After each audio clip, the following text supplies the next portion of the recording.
everybody who is attending this talk today. I appreciate you giving and sharing your time. Thank you very much to Ocean Adventures, to Martin, to Paul, to all of the support. I'm excited to be in this part of the province. We live in an incredible place. So I am here today to speak about the wolf cull, the provincial wolf cull. That's my main focus.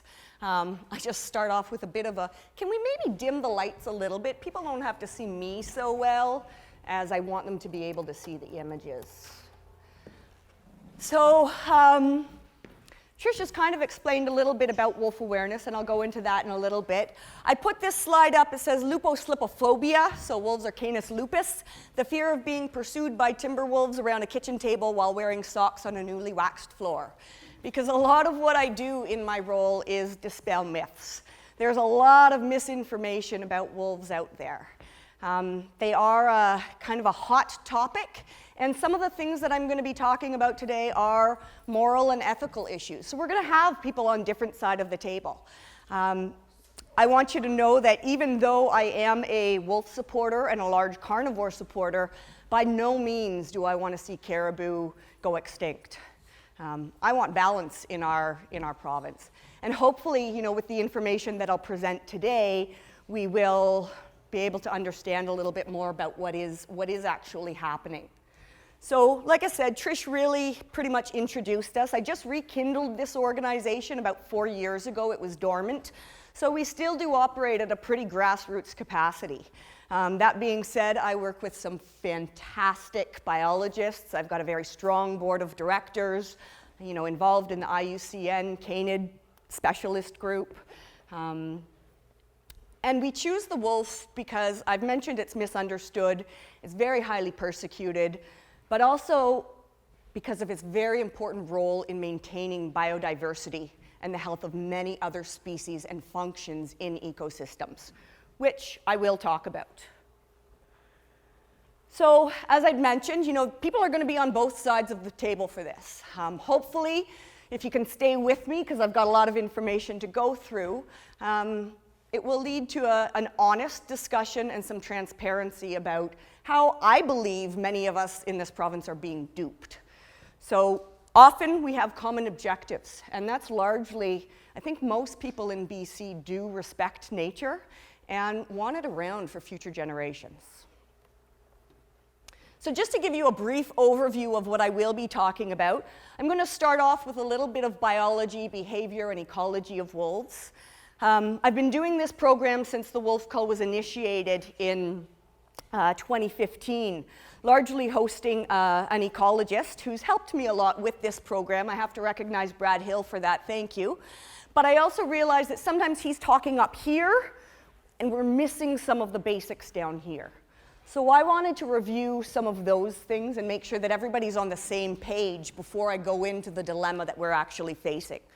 I certainly will talk a little bit about mountain caribou, and I'm going to focus in on a specific area.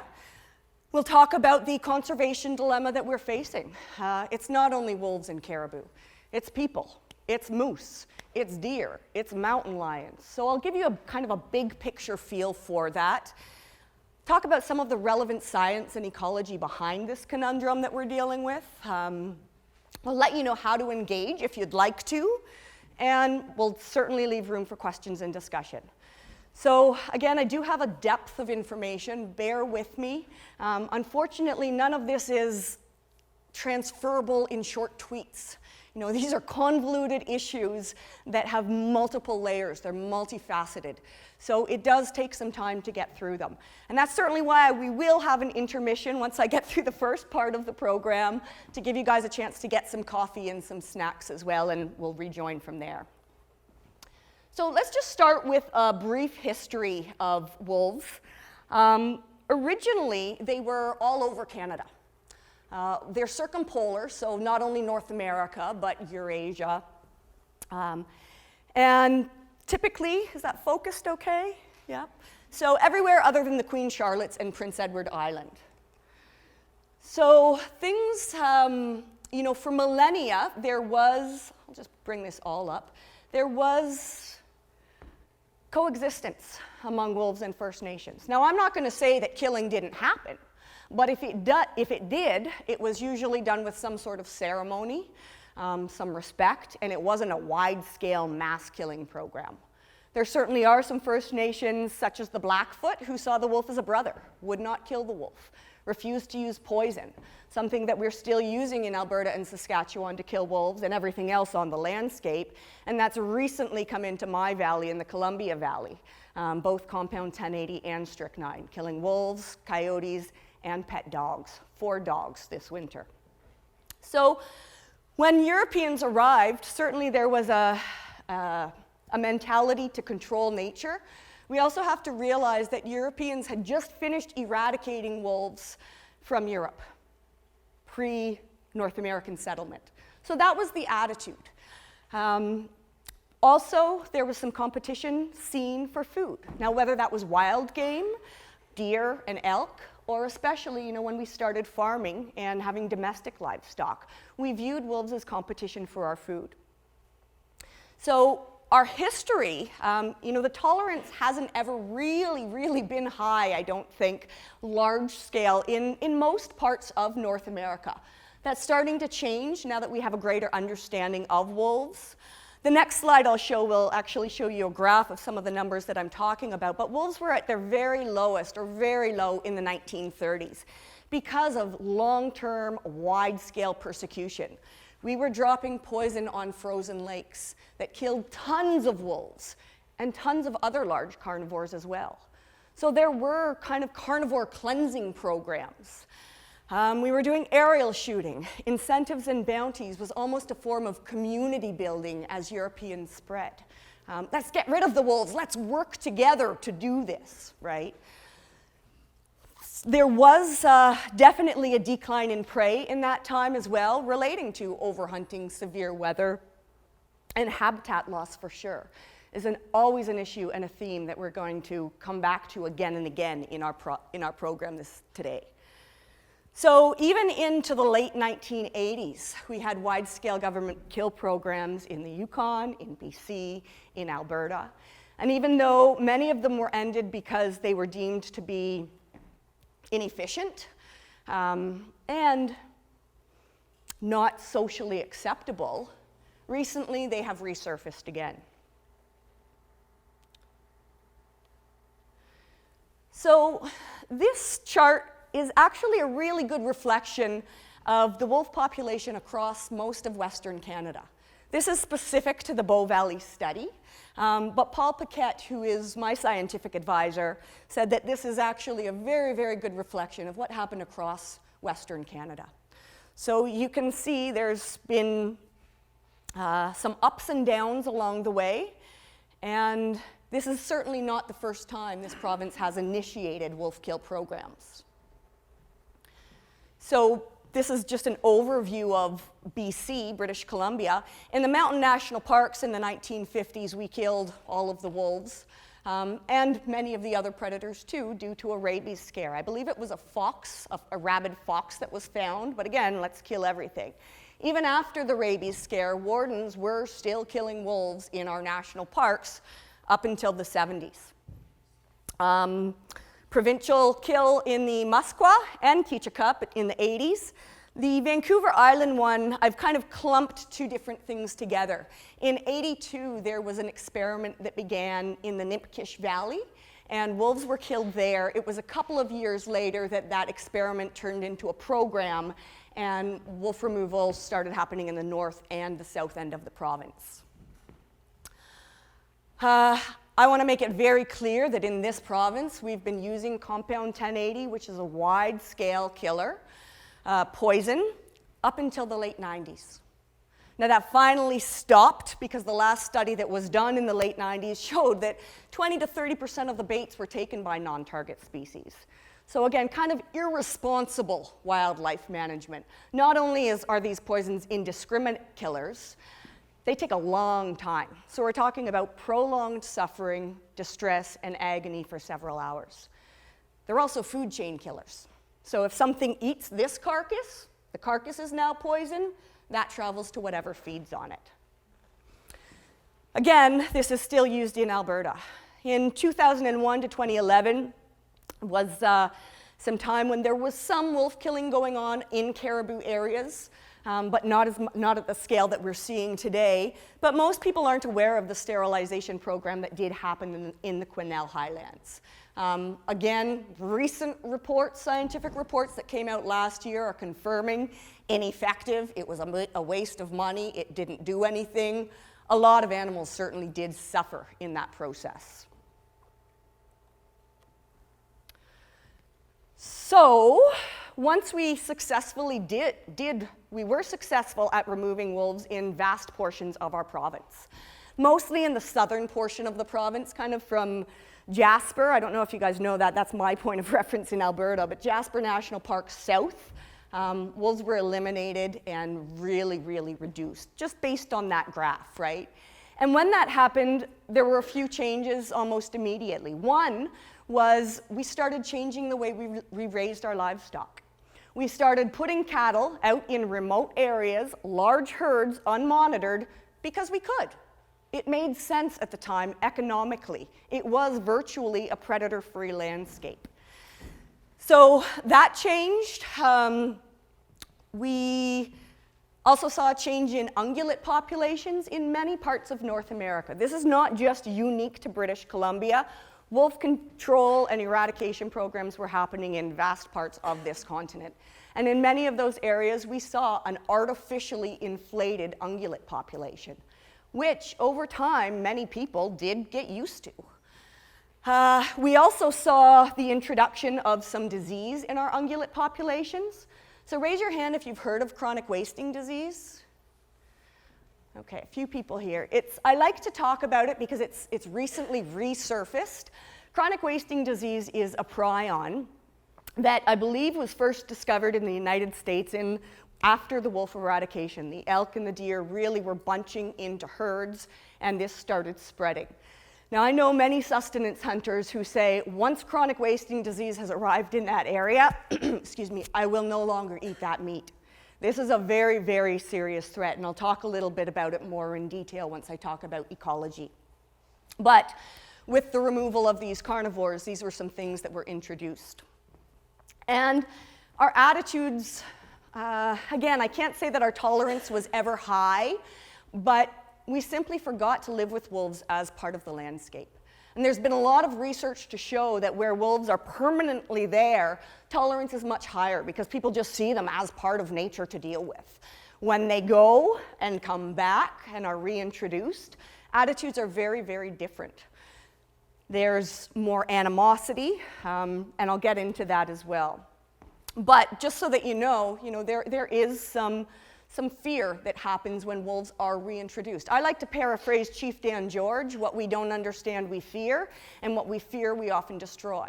And that's not only for wolves, that's proven to be the case for most large carnivores around the world. So we are now seeing a recolonization of wolves into many parts of their former range. And potentially this could generate economic loss, right? If we've got cattle grazing out on Crown land, unmonitored. That is a real threat. Now the reality is, I work with a lot of ranchers to prevent livestock losses to wolves. You want to have problems with your livestock, kill half a pack. That's how you start, right? And I'll get into a little bit of the biology and behavior why. But certainly, when wolves do recolonize, we get economic loss, high animosity, social stress, and political controversy. And that's definitely all happening in our province right now. Leads to misinformation and a lot of an emotional debate. So I wanted to touch on, what we have learned about wolves, some of the science behind what is happening. And I'll start off with the fact that wolves are social animals. I think everybody in this room knows that, right? The strength of the wolf is the pack. The strength of the pack is the wolf. That's Rudyard Kipling. But what happens to one wolf happens to the entire family. They're all affected. So wolves are not angels and they're not demons, nor are they merely biological statistics or numbers. A wolf is an extremely intelligent animal, socially oriented. They will protect their entire family and care for the injured. So there are a lot of myths and stories and fairy tales about the threats that wolves pose to humans, but the reality is it's us that pose a threat to them, and largely their quality of life, which is something we've started to consider as our society is becoming more compassionate to all living creatures. So the average pack size is usually somewhere between 4 and 8. It really depends on the lay of the land, the landscape, the prey that is available, the number of wolves too. They communicate in many different ways, they cooperate in many different ways, they raise their young together, they hunt as a team, so strong organization skills, and wolves certainly also like to play a lot as well. So a wolf family is very dynamic and changing all the time. I should back up and say I said 4 to 8 wolves. Packs can be as large as 30 in the winter. But that's usually temporary. It would be a few packs joining together, which doesn't last too long, and then they'll separate. Some packs are as small as 2 wolves. There are lone wolves or individual dispersers. It's about 15 to 20% of the population, depending on how we're managing that population, which I'll get into. But those lone wolves are usually trying to join another family or find a mate to start their own family with. Because again, the real ultimate thing behind a wolf is family. So I think it's important to talk about the way that wolves do reproduce. There's a lot of false information about this. To begin with, it is usually only 1 breeding pair in each pack. Again, this changes when we start exploiting a population. Historically, these were referred to as the alpha pair. Right? I like to call them mom and dad because we've learned the alphas aren't the youngest or the strongest. They're older, more experienced wolves. They have a lot to teach the young if they're going to survive in the wild. And they are typically the only breeding pair. Now, let me say there's an exception to everything I'm going to say in this room because wolves are incredibly intelligent and incredibly adaptable. So there have been some cases documented, such as when wolves were returned into Yellowstone, where 2 females had pups in 1 pack. But again, that was a new population expanding, tons of prey, and that will level out over time. Wolves are territorial, so they will kill each other. Apex predators are self-regulating. So when there's fewer wolves, they have more pups. When there's more wolves, they have less pups. They have something called a behaviorally induced reproductive suppression. So remember, I've said there is certain structure and order to every pack. The female will not allow any of the other females to breed. Okay?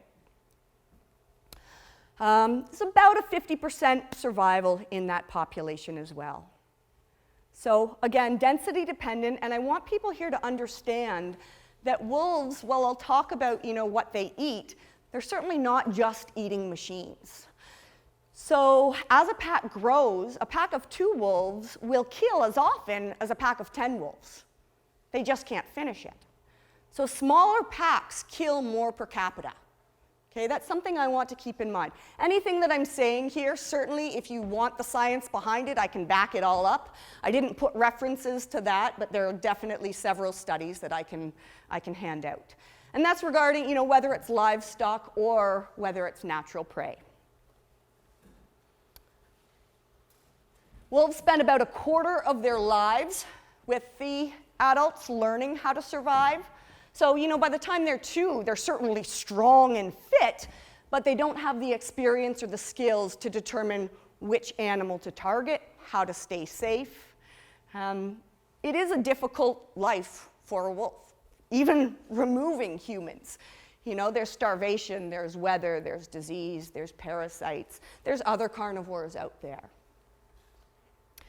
Wolves are top predators. Apex predators is another name for this. Now, they're not the only apex predator. We've got several apex predators in British Columbia.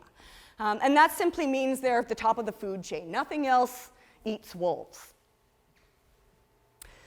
They're obligate ungulate carnivores, so they cannot survive on vegetation.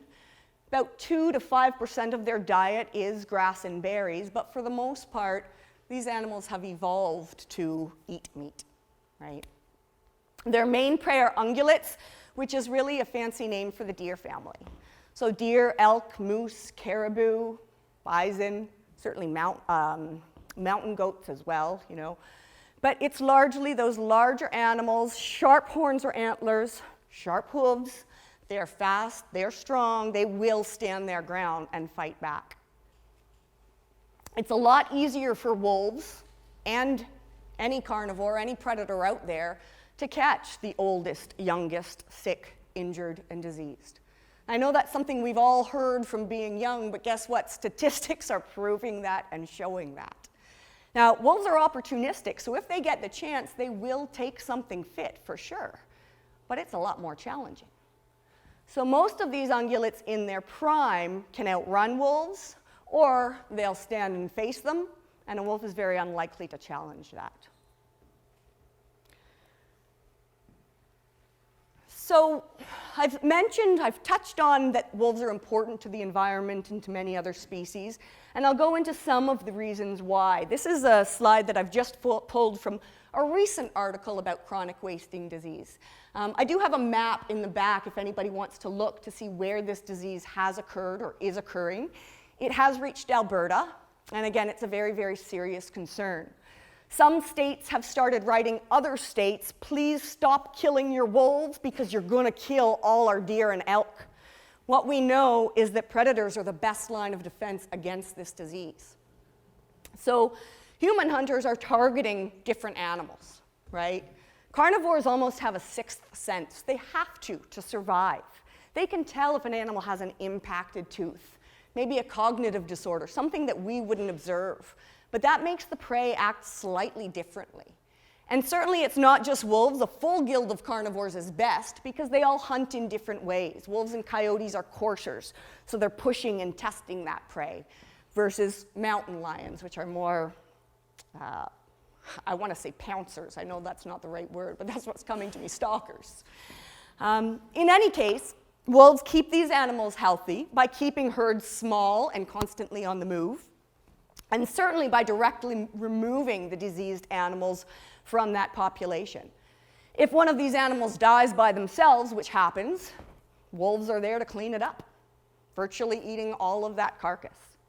So chronic wasting disease, again, is something that is really, really important, and scientists have determined that our best line of defense is having healthy, robust wolf populations. So again, you look on that map where we don't have chronic wasting disease yet, we still have healthy wolf populations. On some of the fringes of those populations, we've started to see it. But again, it keeps going back to our best line of defense is to have wolves. So top predators help maintain biodiversity in many different ways. Wolves are only successful about 15 to 20% of their hunts in general. So sometimes they'll eat once a week. Usually it's more like every 3 days or so. But when they eat, they gorge. They eat as much as they can, as fast as they can, 1/4 of their own body weight at once. And then they'll move on. Most other predators, like grizzly bears or mountain lions, will guard or bury that prey. But by walking away, wolves open up those leftovers to many other animals sharing that ecosystem. Foxes, cougars, wolverines, mountain lions, ravens. In the Central Rockies in Banff National Park, my organization did a study back in the 90s that determined more than 33 different species were provided for by the leftovers of wolf kills. Now that does include beetles, but we're talking biodiversity here, right? Now, I know several hunters have told me, well, we do the same thing when we leave a gut pile out in the woods. And sure, you do. The difference here is that wolves are providing this year-round regularly versus short times which are inconsistent. All right, let's talk trophic cascades. So this is a fairly new or recent concept, and I think it's pretty amazing because I think nature is pretty amazing, but it's all of the subtle and indirect effects that wolves and apex predators have on not only directly, oops, I shouldn't stand there, the elk. Those straight lines or the solid lines are effects that we know are direct. Yes, we know wolves kill elk, but all of those dotted lines are some indirect effects that happen in that process as well. So Humans, where we have eradicated wolves, have certainly tried to replace the role of wolves. We cannot. We have not been successful in any of those indirect effects. And I'll get into detail in some of those indirect effects so that it's more than just a picture. But I want you to show how many different species, and they're not all on this visual, that wolves and apex predators influence. So their mere presence on the landscape actually influences the behavior of many other species. And that changes the balance and maintains the balance in biodiversity. Trophic cascades, that is a fantastic source, just to scientific source. This came from an article, what was it, 2014, saying that 3/4 of the world's large carnivores are now in decline. So wherever they do exist, we certainly have a global responsibility to preserve and maintain them, again, as part of a system. There's also, if anybody's interested in trophic cascades, a great book called The Wolf's Tooth by Christina Eisenberg. Pretty easy reading. And it goes on to show, it's not only wolves that create these things. One of the first documented was actually sea otters and kelp and sea urchins, right? Same thing with starfish. But again, it's all of these ripple effects that the top predators create that go through every single layer of the food chain or the energy flow in that ecosystem. So, I believe these animals are invaluable and irreplaceable. Like I said, we cannot duplicate their roles. So, raise your hand if you've been to Yellowstone. Okay, a lot of people here. It's on my bucket list. I haven't been there yet. Raise your hand if you know that it's Canadian wolves that were reintroduced into Yellowstone. Okay, a lot of people are familiar with this, which I think is fantastic. I think the world should actually know, because this has been called one of the greatest ecological restoration projects in history. I'm going to tell you a little bit of a story about it, so bear with me if you already know. But this slide that I'm showing you is from National Geographic 2010. I brought the copy with me if anybody wants to see it. So, Yellowstone is the first national park in the world, home of Yogi Bear, now becoming very, very famous for its wolves. Back in the 1920s, we were afraid of wolves. We feared them. We didn't like them. We also wanted more deer and elk in that park for people to see as well as hunt. So in the 20s, we killed all of the large predators in Yellowstone. The last wolf was shot in 1926. Big mistake. It didn't take long before that park started changing. By the 1950s, it was very different. Many small animals, insects, fish, songbirds, beavers had either died or left the park. Huge drop in biodiversity. So 2 researchers came in and started doing some studies, and they really wanted to know what was happening with the beavers and what was happening to the riparian sections, because there were no more aspen and willow trees. And what they determined was that when wolves were still on the landscape, the deer and elk would eat a little bit here, and then they'd eat a little bit over here, and eat a little bit here. But they were constantly on the move, and they were constantly vigilant. Without wolves there, they had no reason to behave that way anymore. So they started spending time in areas where they were easily exposed, in valley bottoms, and often beside streams. And they ate, and they ate, and they ate, and they ate. They overgrazed, they overbrowsed. All of that vegetation is important for many of those other species that I've mentioned, but most importantly, they did not allow the aspen or willows to grow. So we'd seen a huge drop in biodiversity. Aspen and willows, they provide shade, they prevent soil erosion. Beavers use them to build their dams, creating wetlands, marshes, ponds, home and habitat for all of the animals I'd mentioned. By raising that water table, it also helps all of the vegetation grow back. This wasn't happening. The park dried out, huge forest fires in the 90s, big drop in biodiversity, tons of deer and elk. But they're starving. There's nothing left for them to eat. The old, injured, diseased were all still part of those herds. So the wardens knew the park was in trouble. They wanted to help. They started shipping elk to other parks, which were soon full. Then they began killing them by the thousands. It was very sad, and it was very sick. And it took a long time. It was finally in 1995 and 96, 31 wolves were reintroduced into that area. Now, simultaneous with this, there was a beaver reintroduction program. I believe it was just north of the park. But the bottom line is, in a very short amount of time, within about 8 years, that park rebalanced itself. The wolf population went up, the deer and elk population went down, but more importantly, these animals started moving again, releasing the pressure from the stream sides, which allowed the aspen and willow trees to grow back. And as they grew back, the beaver returned. Well, following the beaver, all of those other species that I've mentioned also came back.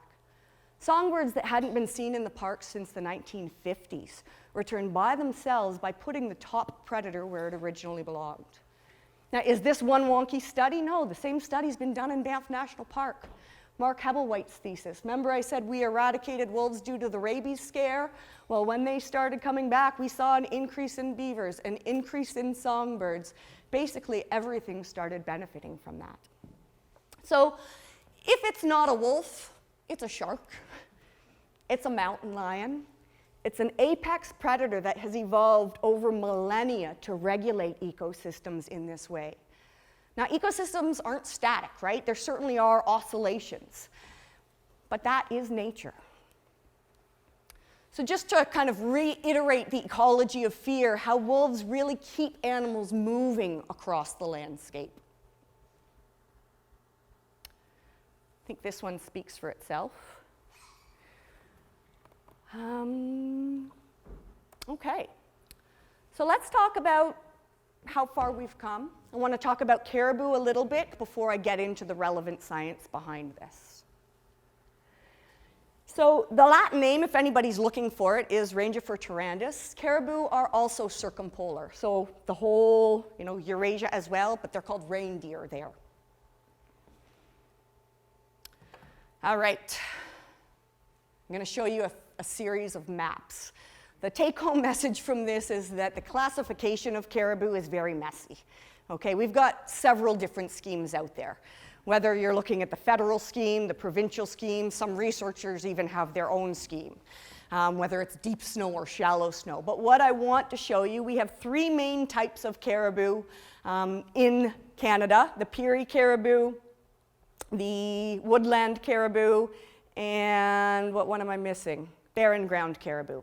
So the barren ground are in here, our Peary are up here. This green section, and even this blue section and over here, these are all woodland caribou. So again, full green here, this is the extent of woodland caribou. Some have decided to break it down. So these are woodland caribou. Genetically, they're identical. Behaviorally, they're different. I also like to show this slide. This is how they've broken them down into significant units worth preserving. The pale yellow here that you see is previous caribou range. And you can see it historically was all connected, right? And that's very important for gene flow. Look at some of these remnant populations. I call them islands of extinction. They're separated. There's no way for animals to rejoin each other. Some, like the South Selkirk herd, are down to 14 caribou. The main difference here, again, these are all woodland caribou, and I'll get into the differences in a moment. But some call these ones the yellow are the deep snow, the blue are the shallow snow. But again, genetically identical, says the most recent science. We haven't found any different. So in any case, there are subpopulations of caribou in British Columbia and across Canada. But then it gets broken down even further into what we call ecotypes. So an ecotype can be based on genetics. It could be based on behavior, based on morphology. This is specifically to behavior. So the mountain ecotype, which is most of what I'm going to focus on, I'll get into a moment. But basically for all woodland caribou, both the boreal and the mountain, caribou are slow to reproduce. They have their first calves when they're about 3 years old, and it's 1 a year. Okay, so very slow reproduction. Caribou are very sensitive to disturbance. So it's very, very easy to displace these animals. And I'll get into more details about that. A large part of how these animals have evolved and their daily activity is around avoiding predators and predator avoidance. Also actually avoiding other ungulate species as well. They're able to isolate themselves because these caribou survive off lichen in the winter months. No other ungulate can survive off of that. The mountain caribou need contiguous forests, and I say arboreal lichen and altitudinal migration. I'm going to link those both together because mountain caribou have evolved to avoid predators by, in the winter months, going to the very top of the mountain into the alpine. They've got these ginormous hooves which act as snowshoes, and they eat the lichen that grows off the trees, standing on top of that snowpack. And historically, predators weren't able to access them in those zones. The altitudinal migration happens twice a year, so they move around with different seasons, whether it's to avoid insects or to calve. So it really is every elevation that is important to mountain caribou. And that's why they're often referred to as the canary in the coal mine, a reflection of how healthy that ecosystem is. The boreal ecotype eats ground lichen. So they also, their hooves allow them to dig and access this. These are also animals that have evolved for cold, cold weather. They have excellent insulation. Their noses, virtually every part of their body is covered by hair. They've got short appendages and short ears. So they're cold weather wilderness animals. Another reason to avoid their prey or other ungulate species, why they want to be isolated, is partly disease transfer, like I'd mentioned with chronic wasting disease, right? Brainworm is something that is transmissible between deer and caribou. We haven't seen that in BC yet, but it's part of their evolution. So boreal, like forest and muskeg, and its terrestrial lichen, there is no arguing that these animals are in decline. But when we're talking about conservation, are we talking about an individual? Are we talking about a herd? Are we talking about a ecotype? Are we talking about a species? These are things that we want to consider. Coastal wolves are a unique ecotype. They're actually genetically unique, behaviorally unique, and morphologically unique. Do they have any protection whatsoever? No, they don't. So everybody at this point, I believe, agrees, it's pretty much universally accepted that the ultimate cause of caribou decline is ongoing habitat destruction. Since the 1970s, biologists have been saying, protect more caribou habitat, that's what they need. Well, we haven't done very well with that. So that is the ultimate cause. Now, the change in the habitat over time has certainly led to change in dynamics between caribou and not only wolves, but all predators. So I'll touch on this later, but no caribou herds in British Columbia exist where there's not a guild of predators. There's many different predators that live with caribou. This is some great science, Witnessing Extinction. It was one of the first that said, in looking at all of the decades of research, caribou movement, caribou habitat, ultimately it is the habitat that is leading to their decline. So caribou survival depends on balancing all of these different factors. Remember I said that they're very, very vulnerable and do not like people. So they can be pushed from one area to another. They will move willingly into predator-rich zones to avoid humans, industry, infrastructure, whatever it is. So sometimes they're pushed out of their prime feeding grounds into areas that are where they are more exposed and that are not really as holistic or beneficial to them.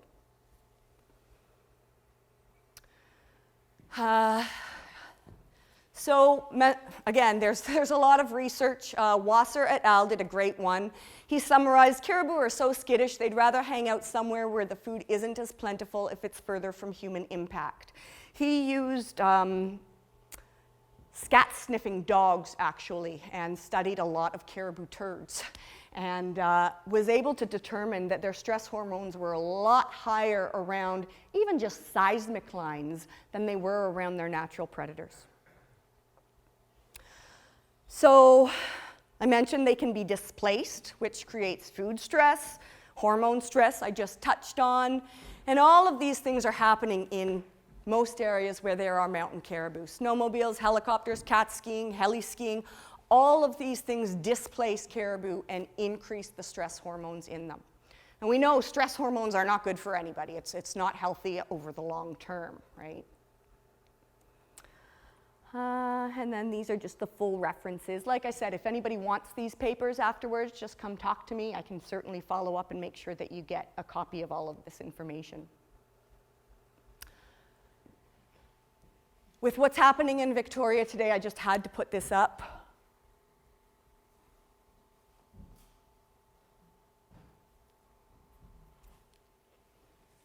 But one of the questions I'll be asking is, what are we prioritizing?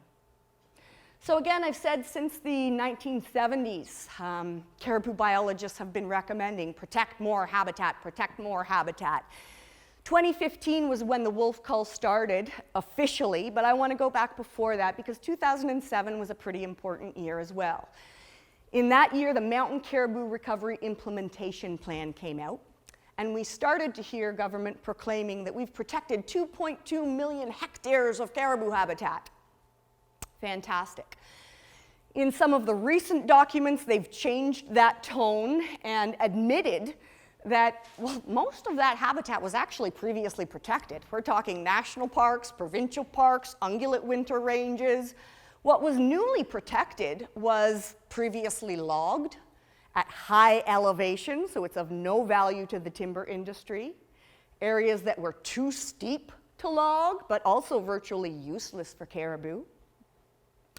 So we've ended up with basically a checkerboard or a patchwork quilt. And again, caribou need contiguous forests to survive. Not only is it the clear cutting, it's a lot of access roads in there. We've got a lot of mineral exploration still happening, as well as forestry roads and commercial recreation. So certainly their habitat has been lost or impoverished over time. The fact of the matter is that is still happening. And that's what I'll get into when I give you the case example. This, you see the caribou on the road there. 2 weeks after the wolf kill was announced, 15 caribou, that South Selkirk herd, were all on the side of the road licking up antifreeze from a semi that had overheated. That could have been it right there. The driver got booed as he was chasing the caribou away because people were photographing them. Fortunately, these animals process antifreeze a little bit differently, so that wasn't it. But there is a de-icer put on the Samo-Creston Pass, which does actually attract caribou to it, and there have been several vehicle collisions. Can anybody think of any other threats that might be affecting caribou that I haven't mentioned yet? Hunters? There is still hunting of caribou happening, you're right. Not in the areas where the wolf kill is happening, although there could be some poaching and some accidents. But we are still hunting woodland caribou across British Columbia. We certainly are. So again, this is where I say what we have is herds and subpopulations that are in serious decline. Some are stable, some are increasing, many are decreasing. A lot of that, again, has to do with the fragmentation. So I think I've pretty much touched on this, just that they have a unique food niche in surviving off of that lichen, and those other adaptations as well. And this is something that has surfaced fairly recently. So there's lots of different types of competition among wildlife. There's direct, there's indirect.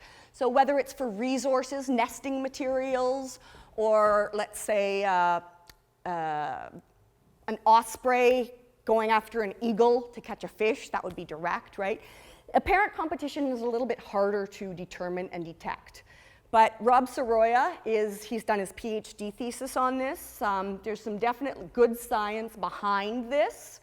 And I'll just summarize what it is. This is a slide from me teaching grade 8s what is happening in caribou habitat. So imagine the green is your old growth forest. The white patches are your clear cuts. And then the white stripes are either roads or snowmobile trails. So what is effectively happening is that when we change that old growth forest, we log it all, we clear cut it, we get early cereal growth, new different types of vegetation, which is very, very attractive to what we call primary prey, deer and elk and moose. They really, really like that. And following them are predators. So if there's an increased prey load, there's going to be an increase in the predator load. And the apparent competition theory is that because there's now more wolves in that area hunting moose, if they bump into a caribou, they might hunt that as well, right? So that, again, is the theory behind apparent competition. I will talk more about the snowmobile trails right now. So the image showing that trail, basically, as soon as we create a snowpack, we've created a highway, not only for wolves, but any other predators, to access caribou where they previously couldn't. They're much more efficient at getting around. And these highways don't only last through the winter months when people are snowmobiling. This is a shot from the spring. So when everything else around is slushy and sloppy and hard to get through, we've still got this predator highway virtually. And again, we're still snowmobiling in critical caribou habitat. That's been admitted by the government several times, and in Rob Soroya's proposal to expand the kill. Now the slide here is to show you an area that is prime caribou habitat, gently rolling hills, old growth trees, that is still open to snowmobiling. So snowmobiling disrupts them in different ways. Like I said, they're sensitive, they can easily be displaced, they don't like noise, they don't like being bugged, but it's also the snowpack in these trails that is really, really leading to a change in the landscape. What I want to focus in right now is Planning Unit 3A, because that's what I'm most familiar with. I live in Golden, right here. I've got a lot of friends, and a lot of new friends who have come out of retirement asking people across BC to help. So that's where I'll be focusing. And I like to call this a review of promises made and promises broken. So again, this is Planning Unit 3A. Again, in that 2007, I said it was a pretty important year. Government biologists determined if we are going to maintain the herd of caribou in this planning unit, we need to set aside a minimum of 34,000 hectares. That was science. Those were government scientists. I call it the Valdal report, but the source is right there. Well, what actually happened that year for economic reasons was that 10,000 hectares were decided to be protected.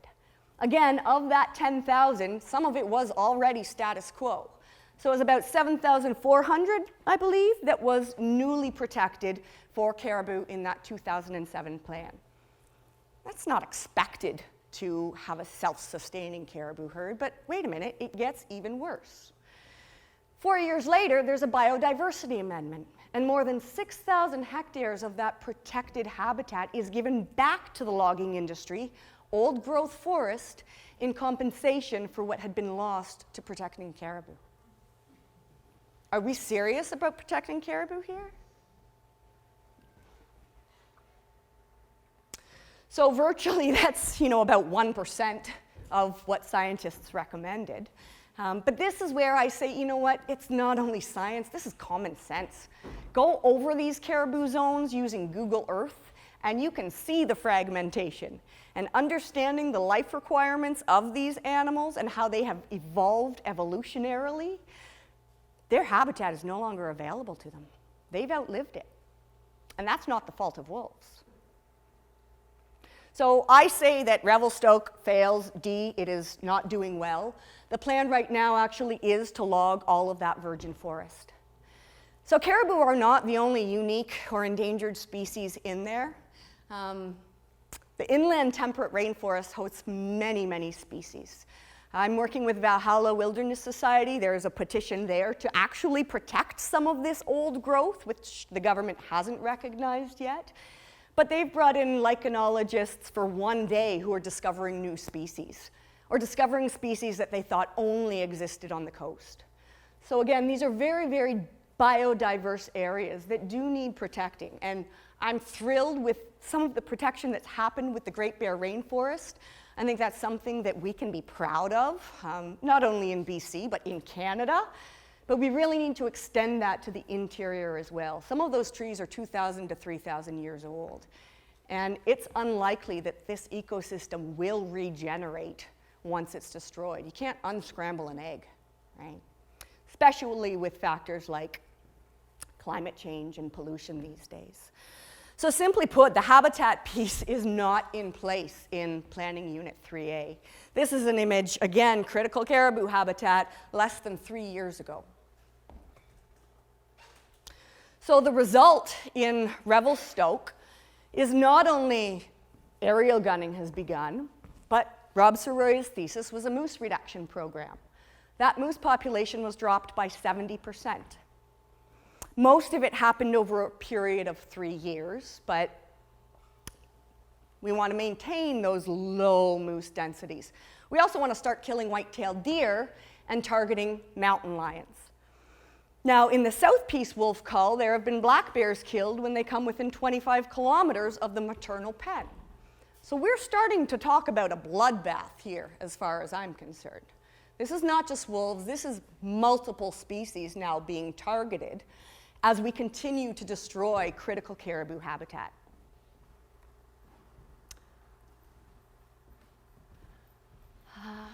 I just want to follow up with, I don't believe that our Species at Risk Act was intended for this type of management. Which brings us to the conservation dilemma. And it was in January of 2015 that the government announced that they would start to kill wolves in 2 specific areas of the province, the South Peace and the South Selkirks. And it was only last year that it expanded to Revelstoke. Now, originally, they wouldn't say how long this would last. But any wolf biologist knows that these are long-term. We're talking decades. So finally, the government admitted or said, okay, we'll do this for 5 years as an experiment, and then we'll review it. There is a lack of scientific evidence of functional effectiveness for wolf culls. You look in history where they have occurred, killing wolves does not increase ungulate populations in the long term.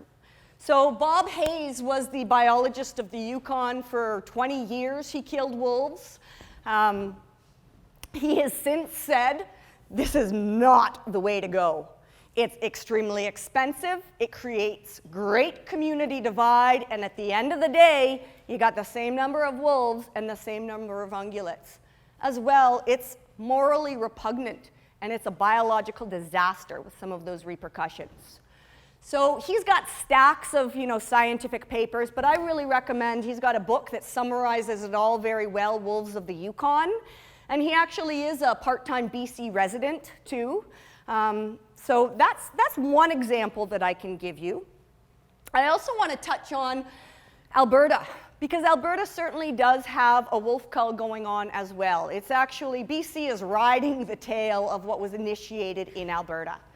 So Alberta started its wolf cull in 2005 in one particular area just north of Jasper or Hinton. It's known as the Little Smoky Caribou Range. There's about 100 caribou in that population.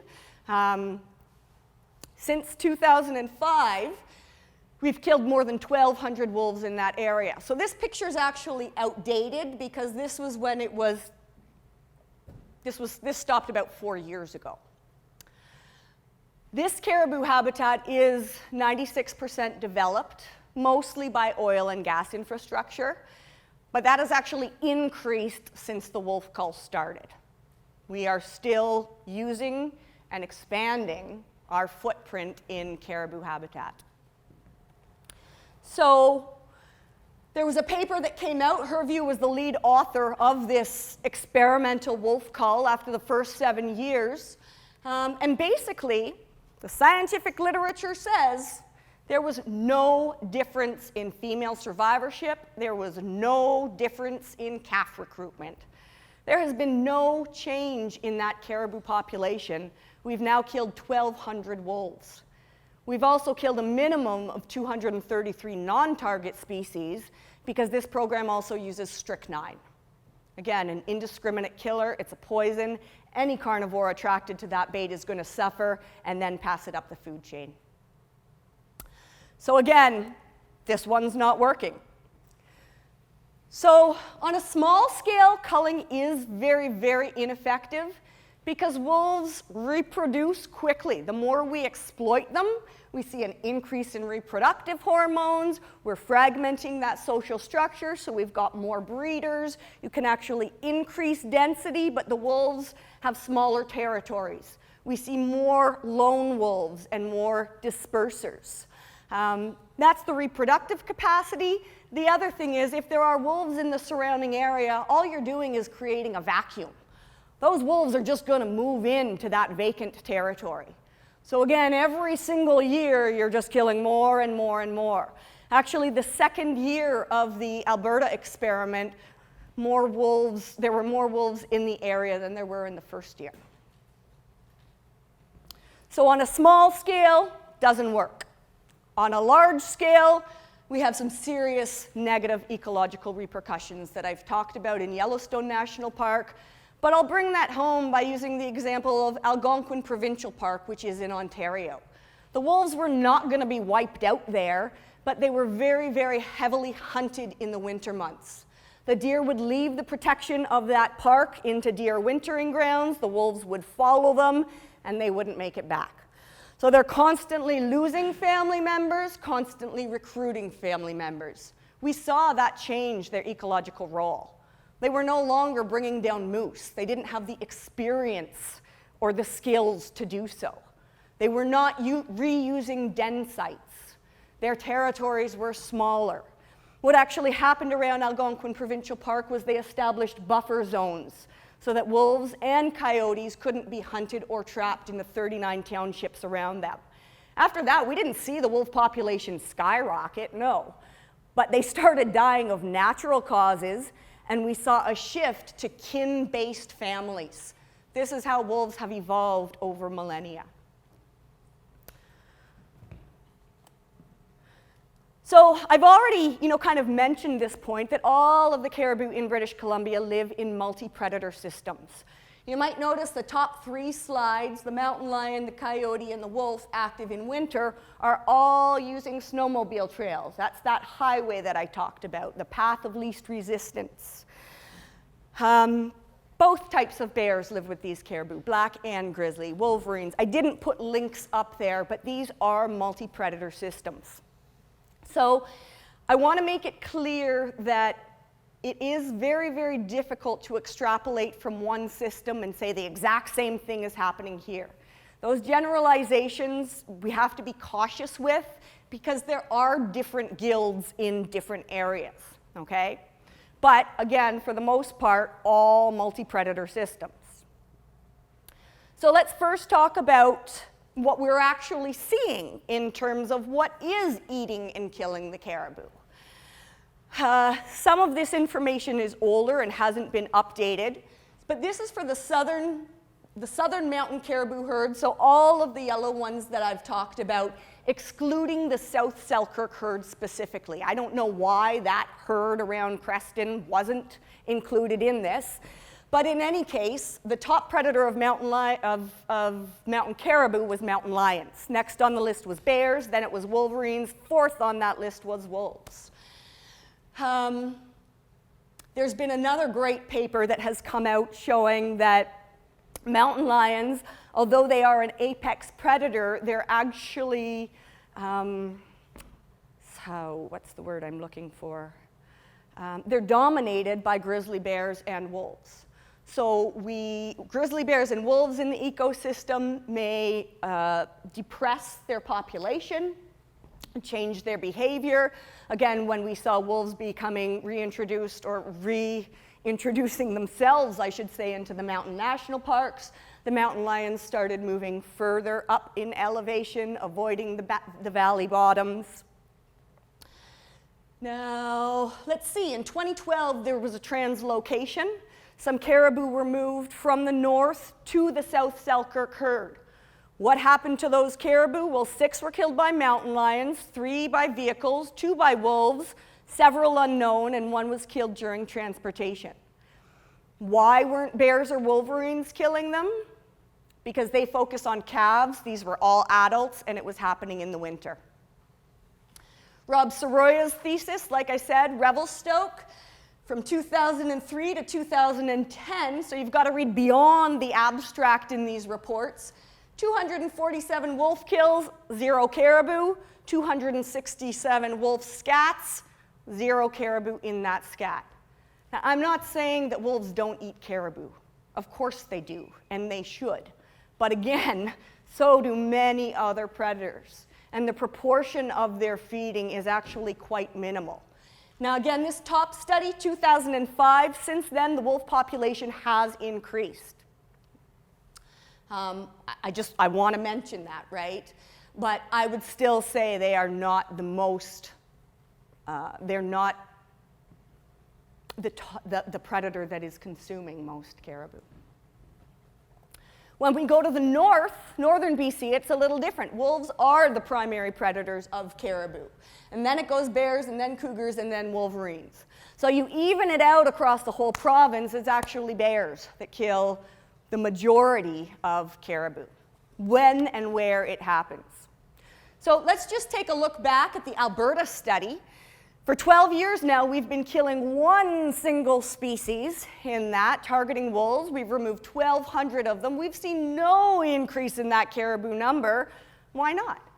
Well, what's going on? Perhaps the other predators are compensating for the wolves. We're not really sure, but we do know it's certainly ineffective if we are going to remove 1 predator from a full guild. So if we're serious about saving caribou, let's kill all of the predators. That's essentially what we'd have to do.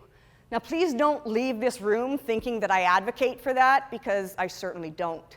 It is morally repugnant. As well, we would then have to do deer culls, elk culls, coyote culls for a very, very, very long time, because we'd be creating significant imbalance. So can we save the caribou? I don't know. That's a good question at this point. Should we be putting all of our resources into saving them? Probably, but we should at least choose something that's going to work.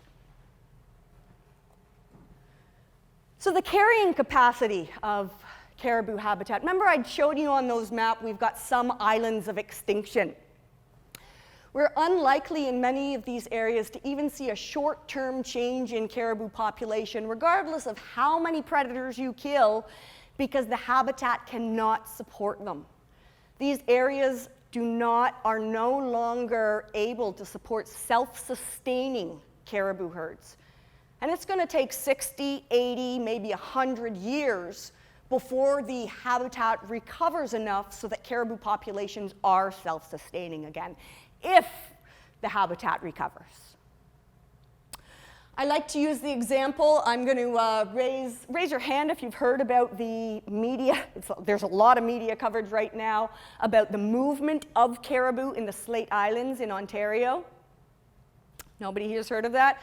Okay, I'm getting plastered with Facebook saying, the wolves have decimated the caribou in a very short period of time.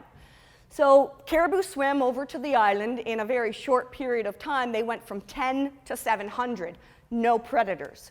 They were starving to death. Remember what I've told you about Yellowstone before the elk were reintroduced? So this is coming from Brent Patterson, Ministry of the Environment.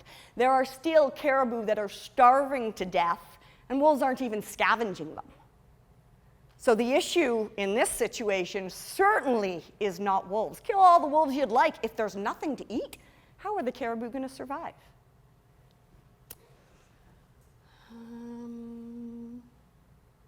That's pretty much it. Small populations.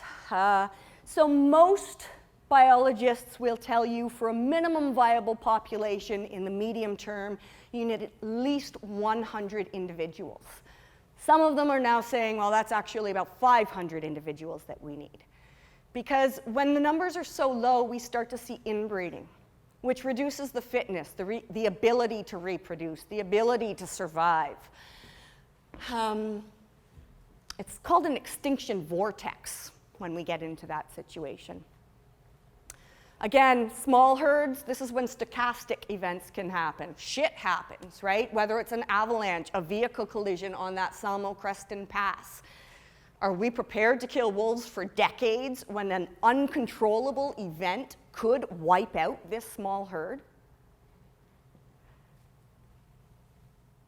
This is the elephant in the room, climate change. Again, a very, very serious issue because these herds are no longer connected through wildlife corridors. And we've already seen animals naturally starting to migrate further north or to higher elevations. Well, they need a way to be able to get there. Climate change, this is basically unpredictable. We don't know what will happen. We don't know if these old growth forests will recover themselves if we do stop logging. It's an unknown and it's an unknowable at this point. But it is something to be factored in, definitely, or to address or recognize that's there. And then the last thing really is animal welfare. It is its own science this day and age. So the methods that we're using, it's not just the sheer number of wolves that we're killing, it's the means that we're doing so. So the two main tactics in the provincial wolf kill are aerial gunning and neck snares. Neither of them are accepted as humane forms of euthanasia through our Canadian Council of Animal Care guidelines. Now the experts that determine that, this is voluntary and BC hasn't signed on to meet those guidelines. But those guidelines certainly exist. We are using the American veterinary guidelines, basically, for humane euthanasia. But even they say, if you're going to kill an animal, it's one clean shot to the brain. You're not going to be able to do that in an aircraft. So the next best thing would then be one clean shot to the heart or lung area. Well, that's pretty much virtually impossible. So we've got a moving aircraft chasing multiple wolves, firing as often as you can, multiple bullets, chasing them to exhaustion. Many of these animals linger in their death. They do make it into the forest with multiple bullet shots, where they die quite slowly. A lot of these areas are inaccessible, so helicopters can't actually land and finish the job. So we're talking, again, prolonged suffering. Neck snares, again, do not only target wolves. So many other species can be caught, any carnivore that's attracted to the bait. The thing with wolves is it's their anatomy. They've got very thick neck musculature and a reinforced trachea. So very seldom does that snare get to the exact right spot. What we end up seeing often is blood going up, but it's not able to come down. So wolves develop something called jellyhead. And again, this is ours.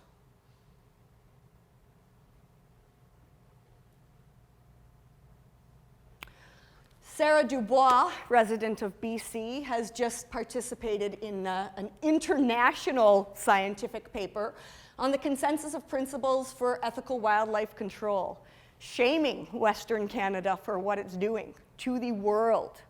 And again, we are now receiving international condemnation for the way that we are treating sentient beings. Who gives us permission to do this? So let's get into some of the ethical questions. I can't tell you and I don't want to tell you what to think. But these are some things that I want you to consider and start asking yourself. Is it okay to kill one species to recover another? Again, this is a moral issue. There's going to be different perspectives on this. I know when the cull was first initiated, the Ktunaxa Nation stood up and said, no, it's not okay to kill one species to save another. Personally, I agree. Even if the science said that it would work, I would be opposed to this on ethical grounds. Is it okay to kill one species to recover another when we're the ones that have caused the decline of that species? Is it okay to kill one species to save another while we're still destroying their critical habitat? Is it okay to kill one species in a multi-predator system when it's very unlikely to have an effect? So with the caribou plans, some of the language in it was saying that it is socially unacceptable to kill bears. I agree with that. It is socially unacceptable. BC has, recently said that. But why is it okay to kill wolves? And how long are we prepared to do this for? What's the end goal here? Do we want caribou to reach a self-sustaining population? Do we want that old-growth forest large enough? Again, regardless of what the goal is, it's going to take decades before we get there. I've talked about the requirements of caribou. And I've also got this image up on the wall over there. This was a map largely done by the Valhalla Wilderness Society, who continues to document the destruction of the old growth in critical caribou habitat. So what I want you to see from this, all of the highlighted red is ungulate winter range, which should be protected for caribou. Again, you'll see those faded patches, a lot of that has previously been logged. The outlines in red are areas that were logged within the past 4 years. Those are some images from that. The green sprouts coming up haven't been protected. They probably should have been. So we're logging right up to the edges of caribou habitat, bringing in moose, bringing in deer, bringing in elk, bringing in a load of other predators. Are we serious about saving caribou? So this is considered an experiment because, like I've said, there's no evidence that this is going to work. Over the past 3 winters, it's been a total or a minimum of 402 wolves in this program. So this kind of shows you the area. I do have this up on the board there too if anybody wants a better look. Most of it is happening in the south piece. The South Selkirk, I believe it's about 26 wolves we've killed now. Again, there's 14 caribou there now. And then in Revelstoke, where we initiated it last year, there were 11 wolves killed. I'm sure this number has gone up because the program it's happening right now. I don't have this year's numbers, but you can bet it's definitely happening.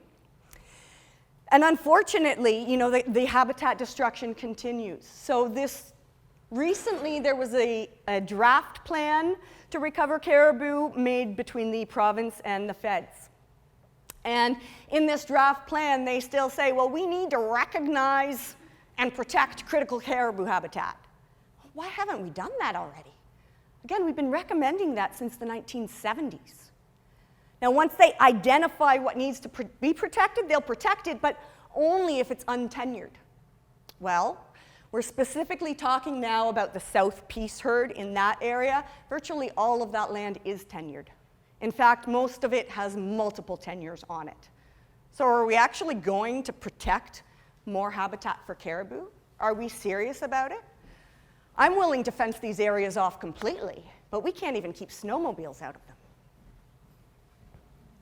So the proposal is to continue killing wolves, moose, deer, etc., in the medium term. So that's 40 to 60 years bare minimum, right? I believe this is unwarranted, unscientific, and unethical. So these are some other things that I want people to consider. Science is a tool that we can use to inform us, but it doesn't give us permission to cause harm. It's very important that we start to distinguish between management and conservation. Right now we're doing a lot of management of wildlife, but not management for wildlife. And simply put, the ends don't justify the means. So if we are serious about protecting mountain caribou, then let's protect their critical habitat, stop logging the old-growth forests, and stop scapegoating wolves. I think that's a distraction from what continues to happen to their habitat, I should say. So I feel there has been a lack of adequate media coverage on this issue. I think a lot of people are being duped. Your tax dollars are funding this experiment. We're still logging the old growth. Is that conservation? That being said, the opposition does continue to grow. There are many independent scientists and several NGOs across Canada, across the continent, and internationally that when they learn this, they are voicing opposition.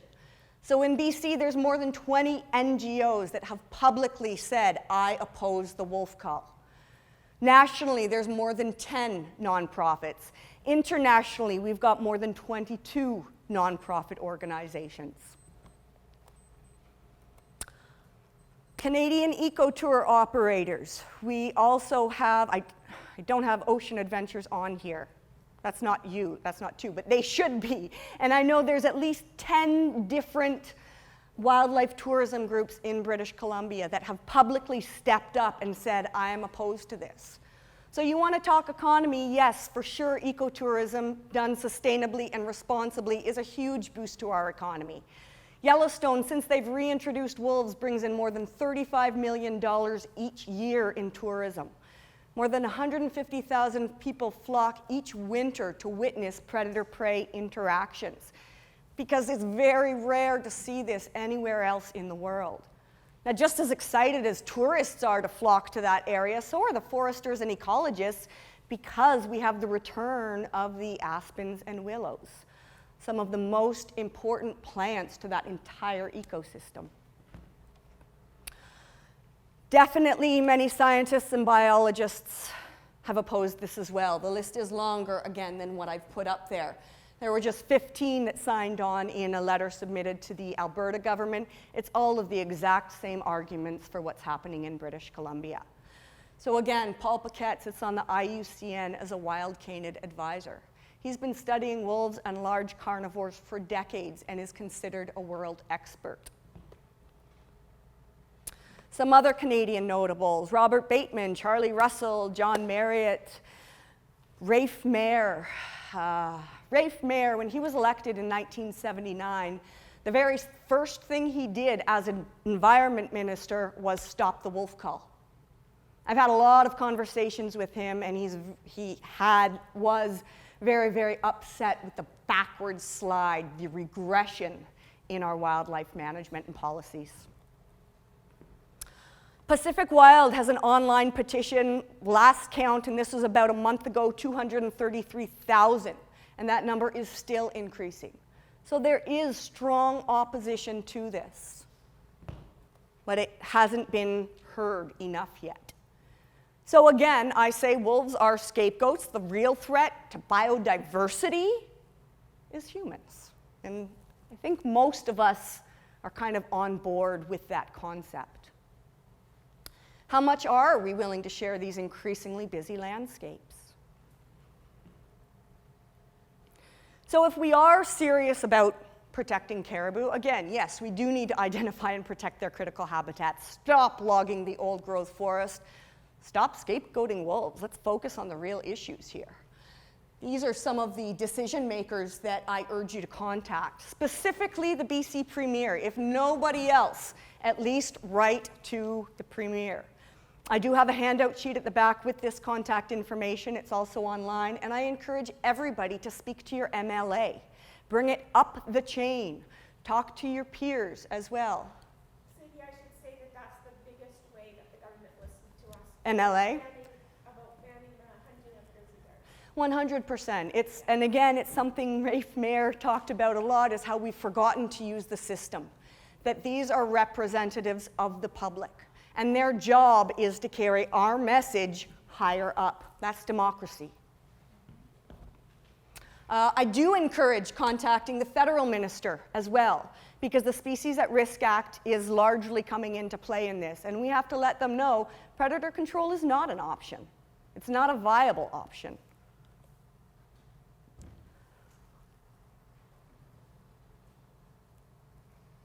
This is actually in Banff National Park. I'm going to take a moment to say I've been involved in some scientific review of the deer culling that's happening in the East Kootenays. No science behind that. No objectives, no parameters, no proper documentation. But people don't want deer eating their tulips, so let's kill them.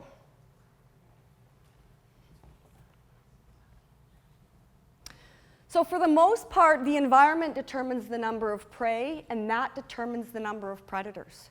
It's not the other way around. It's a basic concept, but it's a very important one. I just want to take a moment to say that even though I am focusing specifically on the wolf cull as my presentation issue, it's really a drop in the pan compared to what's happening across the province. Recreationally, we kill more than 1,200 wolves every single year for sport. Nobody eats wolves. Last year, we killed more than 200 wolves in a period of 3 months where they came into conflict with livestock. Much of that livestock is still grazed on Crown land, public land. So we're killing not only wolves, but other carnivores for the price of a steak.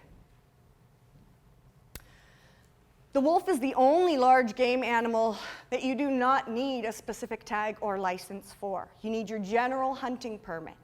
More than half of the province has no bag limits and no closed seasons. So you're allowed to kill them from 9 to 12 months of the year. No quotas, so there's no limit on how many you can catch. We have killing contests, believe it or not, in British Columbia. Now, I should say the only other species that is treated like this is their very close cousin, the coyote. They don't fare much better than wolves do. So I just want to touch again on what happens when we do indiscriminately kill wolves. And a lot of it has to do with disrupting that social order of the pack. Again, we see an increase in stress hormones, an increase in reproduction rate, an increase in density, smaller territories, more lone wolves that are more likely to create conflict because they don't have the experience or the numbers to be able to target their natural prey. There's tons of more research coming out all of the time to show this. There were just 2 recent articles that came out. I put the top one in. Killing wolves to prevent predation on livestock may protect one farm but harm neighbors. Yes, that's what we see. There have been a lot of studies showing the more wolves you kill, the more livestock are killed the following year. Again, it's this social chaos. When things are in balance, just like us, we all get along. When that is turned into an exploitation, we start stealing, we start fighting, we start raping, we start behaving very, very, very differently. Same with these animals. So they cannot be managed like ungulates by numbers. We need to be preserving and conserving intact family units that will self-regulate themselves over time. Why do we care? Again, wolves are very, very sentient beings. They're extremely intelligent and highly social. We don't allow this for dolphins or elephants, other animals that have this type of sentience. Why is it okay to treat our wolves like this? They maintain balance and biodiversity, so very important for the ecosystem. And the fact of the matter is, human-caused mortality is the biggest threat to wolves in Canada. And I'm not just talking about changing numbers, because what happens to one wolf happens to that entire family. They mourn. I've seen it. Often trappers will kill an entire family because they're hanging around in that area. I don't know if they want to help. I'm not exactly sure what's going on, but sometimes an entire family can be wiped out in that way. They've certainly got intrinsic spiritual and cultural value. The slide on the right, I don't know if anybody can see it here, and it might even just be my imagination. But this is, I'm doing research with the Hanigwitchin, part of the Tsilhqot'in First Nation. It's a wolf feeding ecology study. I've been brought in to do some baseline research because there have been a lot of government-funded wolf and wild horse kill programs based on anecdote. So I'm in there to get some baseline information. The Hanigwitchin are a horse people, culturally.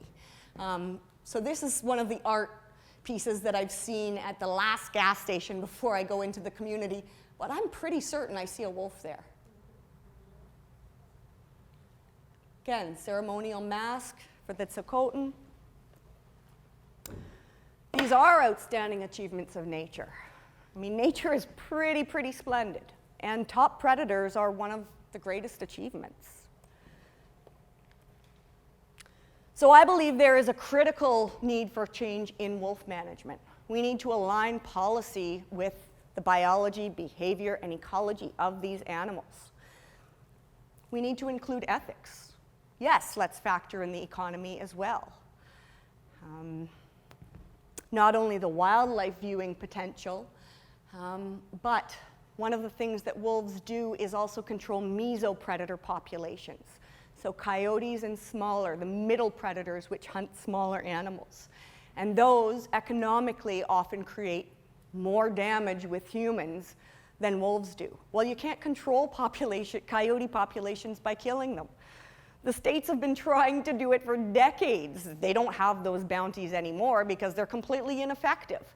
The only way to control that mesopredator population is having that apex predator. It's behavior, largely. Now, where wolves aren't there, sometimes a coyote is a top predator, and it does have an essential role in nature, 100%. But that's another thing that we saw in Yellowstone. With the removal of wolves, coyote population doubled. They started forming packs. They couldn't replace the role of the wolves because they couldn't take down the largest prey, but they were killing far more pronghorn and having a large impact on that species. So there is a great video, if anybody is interested, that does get a little bit into the coyote issue, and it's just how wolves shape rivers. You know, it's a 4-minute YouTube thing. I think they've actually done a pretty good job in reconstructing the story of what did happen.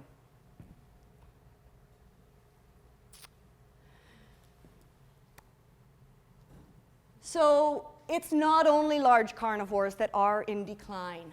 Again, this is a quote I've taken from an article about saving the world's terrestrial megafauna. Because we know we are in a biodiversity crisis.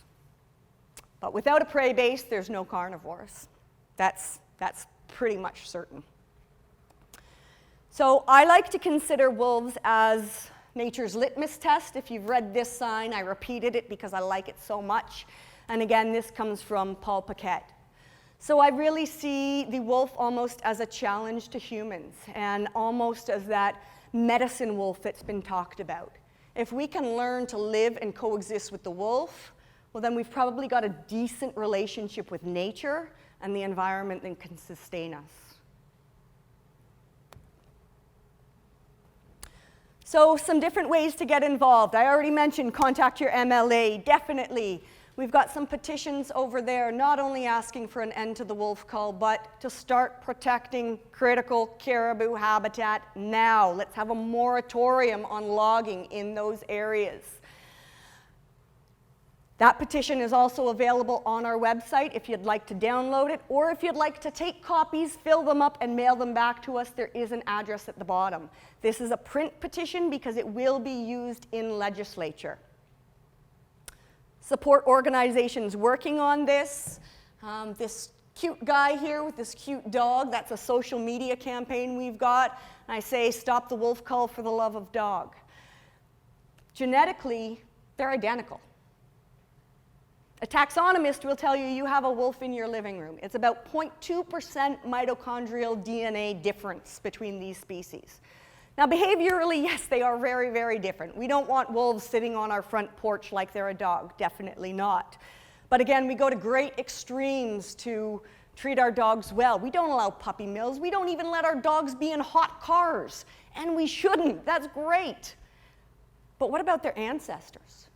All of the things that we love about our pets have been inherited from wolves. Playfulness, companionship, loyalty, hunting skills, guard animals, those are all wolf traits. Participate in our survey. So everybody has a card on their seat, which is the survey. I've mentioned that. Please take a moment. Again, whatever side you're on, I'd like to hear what people are thinking. Volunteer your time to spread this message and support organizations that are working on this. So it certainly is time. Science is not going to change things. It's people pushing the relevant science that is going to have an effect. So definitely support people who are using data, not dogma. Let's use scientific evidence. Now keep in mind, science doesn't give us permission to cause harm, but it is an important tool to inform us.